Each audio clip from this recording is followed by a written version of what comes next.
Good morning children. നമ്മൾ കഴിഞ്ഞ സോഷ്യലിലെ 5th chapter കഴിഞ്ഞു. ഇനി നമ്മൾ 6th ചാപ്റ്ററോട്ടേക്കാണ്. Life in the western coastal region. അപ്പോൾ വെസ്റ്റേൺ കോസ്റ്റൽ റീജിയനിലെ ജീവിതങ്ങൾ എങ്ങനെയാണെന്ന് നോക്കാം. Western coastal region extend from Rann of Kutch in Gujarat to Kerala, covering the Gujarat coast, the Konkan coast and the Malabar coast that include the state of Goa. അപ്പം നമ്മൾ പറയുന്നത് The western coastal region extend from എവിടെ മുതൽ എവിടം വരെയാണ്? റാൻ ഓഫ് കച്ച്, KACH കച്ച് എന്നാണ്, ഇൻ ഗുജറാത്ത് ടു കേരള. അപ്പോൾ Rann of കച്ചിൽ നിന്നും കേരളത്തിലോട്ട് കടന്ന് കവറിംഗ് ദ ഗുജറാത്ത് കോസ്റ്റ്, അങ്ങനെ ഗുജറാത്ത് കോസ്റ്റും കവർ ചെയ്ത് അവിടെ എന്തൊക്കെയുള്ളത്? The Konkan coast and the Malabar coast. 2 കോസ്റ്റുകളാണുള്ളത്, Konkan coast and Malabar coast. That include the state of Goa. അപ്പോൾ ഗോവയും കൂടി അതിൽ ഉൾപ്പെടുന്നു. കോസ്റ്റ് പറഞ്ഞാൽ അറിയാലോ അല്ലേ? തീരങ്ങൾ, തീരപ്രദേശത്തിന് നമ്മൾ കോസ്റ്റൽ റീജിയൻ എന്ന് പറയും. ഓക്കെ, അപ്പം നമ്മൾ ഗുജറാത്തിലോട്ട് കിടക്കുകയാണ്. That forms the northern part of the western coast. This forms northern part of the western coast. Gujarat എവിടെയാണെന്ന് പറഞ്ഞാൽ നോർത്തേൺ പാർട്ട് മുതൽ വെസ്റ്റേൺ പാർട്ട് വരെ, വെസ്റ്റേൺ കോസ്റ്റ് വരെയാണ് ഉള്ളത്. The Ran of Kutch is a shallow sea on north of Gujarat. ഇനി Rann of കച്ചിനെ കുറിച്ച് പറയുകയാണെങ്കിൽ അതൊരു ഷാലോ സീ ആണ്. ഷാലോ മീൻസ് എന്താണ്? ആഴമില്ലാത്തൊരു കടലാണ്. അതെവിടെയുള്ളത്? ഗുജറാത്തിലാണ്. ഗുജറാത്തിന്റെ നോർത്തിലാണ് ഉള്ളത്. Seaport of Kandla lies in the area. Gandhinagar is the capital. അപ്പോൾ ക്യാപിറ്റൽ ഓഫ് ഗുജറാത്ത് എന്ന് ചോദിച്ചാൽ ഏതാണ്? ഗാന്ധിനഗർ. ഇനി അടുത്ത നോക്കൂ. The main river in the states are. ഇപ്പൊ ഏതൊക്കെയാണ് മെയിൻ ആയിട്ടുള്ള റിവേഴ്സ്? ഏതൊക്കെയാണ്? സബർമതി, നർമ്മദ ആൻഡ് ടാപി. TAPI. ടപ്തി അല്ല, ടാബിയാണ്. TAPI, ടാബി. അപ്പൊ 3 നദികളാണ്: Sabarmati, Narmada and Tapi. The southern part of the state, which is called Saurashtra, has the famous Gir forest and is a natural home for Asiatic lions. ഇനി എന്താണെന്ന് പറഞ്ഞാൽ സദേൺ പാർട്ടിലോട്ട് പോകുകയാണെങ്കിൽ അതിനെ നമ്മൾ എന്ത് പറയുന്നു? സൗരാഷ്ട്ര എന്ന് പറയുന്നു. അത് അവിടെ മെയിൻ ആയിട്ട് എന്താ ഉള്ളതാണ്? ഗീർ ഫോറസ്റ്റ് ആണ് ഉള്ളത്. ഗീർ ഫോറസ്റ്റ് പറഞ്ഞാൽ നല്ല വന്യമായിട്ടുള്ള മൃഗങ്ങളുള്ള ഫോറസ്റ്റ്, അതാണ് gear forest. And is natural home for Asiatic lion. അതിൻ്റെ പ്രധാന താവളം ലയൺസ് ആണ്, സിംഹങ്ങളാണ്. അതും ഏഷ്യാറ്റിക് സിംഹങ്ങളാണ് അവിടെ പ്രധാനമായിട്ടും ഉള്ളത്. Gujaratis are mainly farmers and traders. ഇനി അവർ ഗുജറാത്തികൾ പ്രധാനമായിട്ടും ഫാർമേഴ്സ് ആണ്, കൃഷിക്കാരാണ്. പിന്നെ ആരാണ്? ട്രേഡേഴ്സ് ആണ്, കച്ചവടക്കാരാണ്. This black soil is good for the cultivation of cotton and groundnuts. അവിടെ പ്രധാനമായിട്ടും കൾട്ടിവേറ്റ് ചെയ്യുന്നത് കോട്ടൺ, അപ്പൊ പരുത്തിയും groundnut, coconut and tobacco are also grown in plenty. ഇനി അവിടെ കോട്ടൺ ഉണ്ട്, ഗ്രൗണ്ട്നട്ട് ഉണ്ട്. ഗ്രൗണ്ട്നട്ട് പറഞ്ഞാൽ അറിയാലോ അല്ലേ? നിലക്കടലുണ്ട്, കോക്കനട്ട് ഉണ്ട്, ടൊബാക്കോ ഉണ്ട്. Food crops like rice, wheat, bajra, maize are grown. ഇനി ഫുഡ് ക്രോപ്സ് ആയിട്ടുള്ളത് ഏതൊക്കെയാണെന്ന് പറഞ്ഞാൽ rice, wheat, bajra, maize are grown. The dairy industries at Anand produces milk, butter and cheese. അപ്പം എന്താണെന്ന് പറഞ്ഞാൽ അവിടെ ഡയറി ഇൻഡസ്ട്രീസ് കൂടി ഉണ്ട്, പാലുൽപ്പന്നങ്ങളായിട്ട് ഉണ്ട്. അതാണ് ഇൻഡസ്ട്രി ആറ്റ് ആനന്ദ്. അവിടെ എന്തൊക്കെ പ്രൊഡ്യൂസ് ചെയ്യുന്നു? പാലുൽപ്പന്നങ്ങളായിട്ടുള്ള മിൽക്ക്, ബട്ടർ ആൻഡ് ചീസ്. പാലുണ്ട്, വെണ്ണയുണ്ട്, നെയ്യുണ്ട് അല്ലേ? In coastal areas, people produces salt from sea water. ഇനി അവരെന്ത് ചെയ്യുന്നു? കടലാണ് അവിടെ, കോസ്റ്റൽ റീജിയൻ അല്ല, കോസ്റ്റ് ആണ് എന്ന് പറഞ്ഞു അല്ലേ? അപ്പൊ എന്താണ്? കോസ്റ്റ് ആയതുകൊണ്ട് തന്നെ, തീരമായതുകൊണ്ട് തന്നെ അവിടെയുള്ള ജനങ്ങൾ എന്ത് ചെയ്യുന്നു? അതിൽ നിന്നും ഉപ്പെടുക്കുന്നു. സോൾട്ട് വാട്ടർ ആയതുകൊണ്ട് അവർ എന്ത് ചെയ്യുന്നു?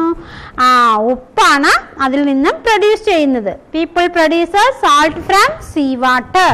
അതറിയാലോ, സീ വാട്ടറിൽ നിന്ന് നമ്മളെ കണ്ടിട്ടുണ്ട്. എവിടെയെങ്കിലും ടൂർ പോകുമ്പോഴൊക്കെ കണ്ട് നമ്മളിങ്ങനെ കുന്നുപോലെ ഉപ്പ് ഇങ്ങനെ കൂട്ടിയിട്ടുണ്ടാകും. അതെന്തുകൊണ്ടാ? കടലിൽ നിന്നും അവരങ്ങനെ വെള്ളമൊക്കെ ഇങ്ങനെ കെട്ടി നിർത്തി അതിനെ വറ്റിച്ച് അവരെന്തെടുക്കുന്നു? സോൾട്ട് എടുക്കുന്നു. മനസ്സിലായോ? ഇനി Mahatma Gandhi, the father of our nation, lived at Sabarmati ashram at Ahmedabad. ഇനി അടുത്ത് നമ്മൾ ഗാന്ധിജിനെ കുറിച്ച് പറയുകയാണെങ്കിൽ, ഗാന്ധിജി ഗുജറാത്തിലാണ് ജനിച്ചതെന്ന് നമുക്ക് എല്ലാവർക്കും അറിയാം. ഗുജറാത്തിൽ എവിടെയാണെന്ന് പറഞ്ഞാൽ സബർമതി ആശ്രമം, അഹമ്മദാബാദിലുള്ള സബർമതി ആശ്രമത്തിലാണ് മഹാത്മാഗാന്ധി ജനിച്ചത്. The Khadi industries which was popularized by Gandhiji is well developed in Gandhinagar. എന്താണെന്ന് പറഞ്ഞാൽ ഗാന്ധിജിയുടെ കാലത്ത് തന്നെ ഏത് ഇൻഡസ്ട്രീസ് ആയിരുന്നു പോപ്പുലർ ആയിട്ടുള്ള? ഖാദി വസ്ത്രം മാത്രമാണ്. ഗാന്ധിജി ധരിച്ചിരിക്കുന്നത് പോലും ഏത് വസ്ത്രമായിരുന്നു? ഖാദി വസ്ത്രമാണ്. എന്തുകൊണ്ടാണെന്ന് അവിടെ ഒരുപാട് പരുത്തി ഉൽപ്പാദിപ്പിക്കുന്നുണ്ടല്ലേ, അവിടെ പരുത്തി ഇൻഡസ്ട്രീസ് ഉണ്ട്. അതുകൊണ്ട് ഖാദി ഉൽപാദനമാണ് അവിടെ ഉണ്ടായിരുന്നത്. അതിനെ പോപ്പുലറൈസ് ചെയ്തത് ആരാണ്? പ്രസിദ്ധമാക്കിയത് ഗാന്ധിജിയാണ്. Is well developed in Gandhinagar. ഗാന്ധിനഗറിൽ ഈ ഖാദി ഇൻഡസ്ട്രി വെരി പോപ്പുലർ ആണ്. The Garba dance of Gujarat is very famous. അവരുടെ പ്രധാനപ്പെട്ട ഡാൻസ് എന്താണ്? Garba dance. Gujarati is spoken by most of the people. ഇനി അവിടുത്തെ സംസാരം എന്താണ്? ഗുജറാത്തിലായതുകൊണ്ട് തന്നെ അവരുടെ spoken language Gujarati. Woman wear lehenga, choli and sari. അപ്പൊ വുമൺ എന്താണ് ധരിക്കണമെന്ന് പറഞ്ഞാൽ ലഹങ്ക, ചോളി ആൻഡ് സാരി.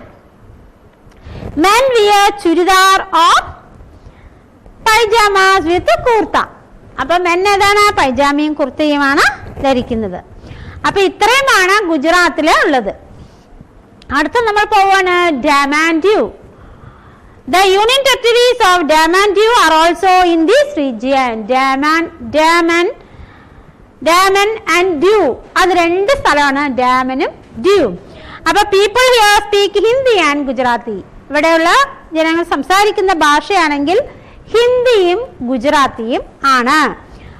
അപ്പൊ അത് കഴിഞ്ഞു. ഡാമൻ ഡ്യൂവിന്റെ അടുത്ത എന്താണെന്ന് പറഞ്ഞാൽ ദാദ്ര ആൻഡ് നഗർ ഹവേലി. അപ്പൊ എന്താണ് ദാദർ ആൻഡ് നഗർ ഹവേലിനെ കുറിച്ച് പറയുകയാണെങ്കിൽ, this is union territory to the north of Mumbai. ഇതൊരു യൂണിയൻ ടെറിട്ടറീസ് ആണ്. മനസ്സിലായോ? യൂണിയൻ ടെറിട്ടറി പറഞ്ഞാൽ നമ്മൾ നേരത്തെ പറഞ്ഞല്ലേ, കേന്ദ്ര ഭരണ പ്രദേശം. അതിനെയാണ് നമ്മൾ എന്ത് പറയുന്നത്? യൂണിയൻ ടെറിട്ടറി എന്ന് പറയുന്നത്.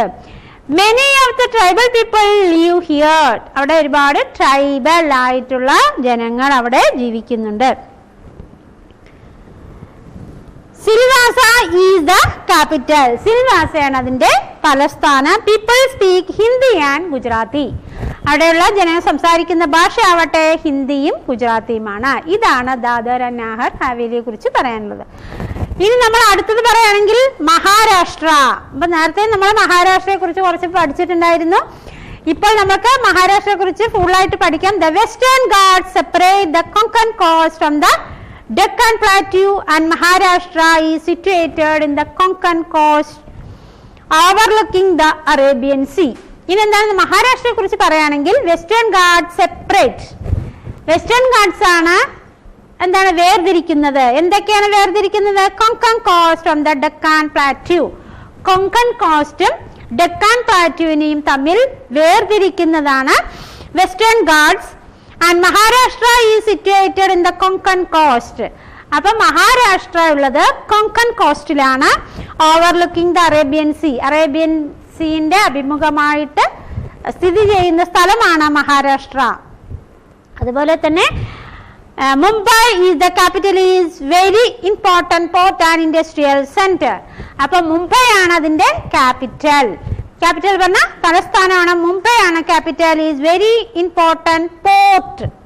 എന്താണ്? ഒരു തുറമുഖമാണ്. പിന്നെ അതുപോലെ പോർട്ട് ആൻഡ് ഇൻഡസ്ട്രിയൽ സെന്റർ, വ്യവസായിക മേഖലയാണ്.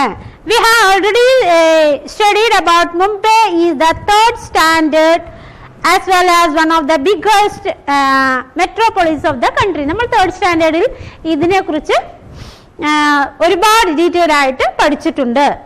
അതൊരു മെട്രോപൊളിറ്റൻ സിറ്റി ആണ് എന്നെല്ലാം നമ്മൾ അതിനെ ഡീറ്റെയിൽ ആയിട്ട് പഠിച്ചിട്ടുണ്ട്. ഓരോന്നും നമ്മൾ ഡീറ്റെയിൽ ആയിട്ട് 3rd സ്റ്റാൻഡേർഡിൽ പഠിച്ചിട്ടുണ്ട്.